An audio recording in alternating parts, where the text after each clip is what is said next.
नजर डालते हैं बदायूं खबरों की ओर। नमस्कार, मैं हसरुद्दीन, आप देख रहे हैं जलाल न्यूज 901 चैनल।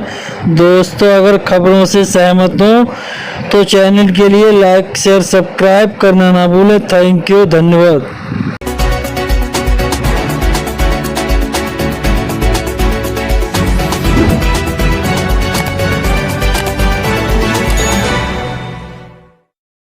तरीके से हम आपके साथ जो पुराना रिश्ता कांग्रेस से रहा था, आपका वो रिश्ता हम कायम करें आपके बीच। हम आपकी समस्या जानने के लिए आए हैं। हमारे पास एक ये पत्र है जिसमें कि हम आपके गांव की, आपके समाज की 5 प्रमुख समस्याएं जो है वो हम इसमें लिखवाएंगे आपसे, और निश्चित रूप से और इसको प्रयास करेंगे कि जिला स्तर पर अगर कोई समस्या है तो उसको हम दूर करें, और कोई समस्या है तो हमारे बड़ी समस्या है तो राहुल गांधी करें। हम आप लोगों को बताना चाहते हैं कि भले ही कांग्रेस को वोट मिले ना मिले, लेकिन कांग्रेस एक ऐसी पार्टी रही है जिसने हमेशा बदायूं जनपद में हमने हमेशा विपक्ष की भूमिका निभाई।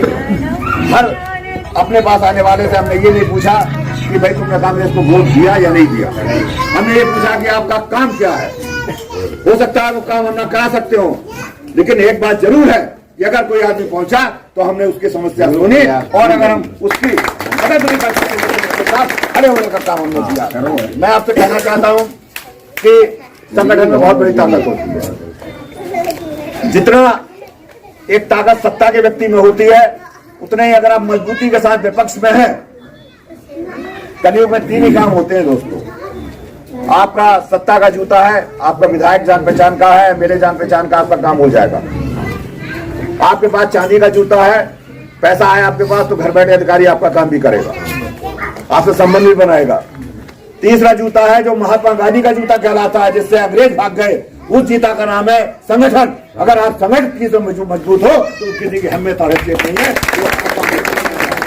किसी अधिकारी के घर के बाहर भले ही आप 100 ना हो, आपके संग जाति होती है, आपके संग हकर्मी होती है, आपके परिवार के साथ कोई असमानजनक बात होती है, आप बैठ जाओगे अगर उसके घर के बाहर, उसके ऑफिस के बाहर, तो उसकी औकात नहीं है वो आपके खिलाफ कार्रवाई कर सके। ये बहुत बड़ी कमजोरी होती है। मैं जानता हूँ, मैं 89 के बाद और इसका निदान होगा।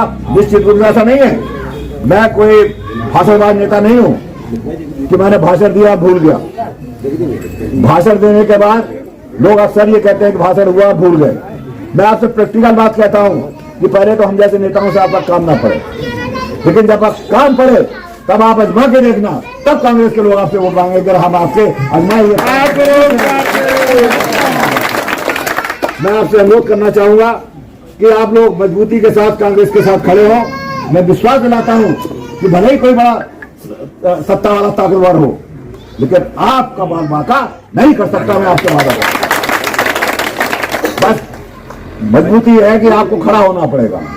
दूर से दिखाई देता है कि बहुत बड़ा मठाधीश है, बहुत बड़ा नेता है, बहुत बड़ा इसके पीछे वो है, लेकिन वो उतना ही कमजोर होता है, क्योंकि वो चोर होता है।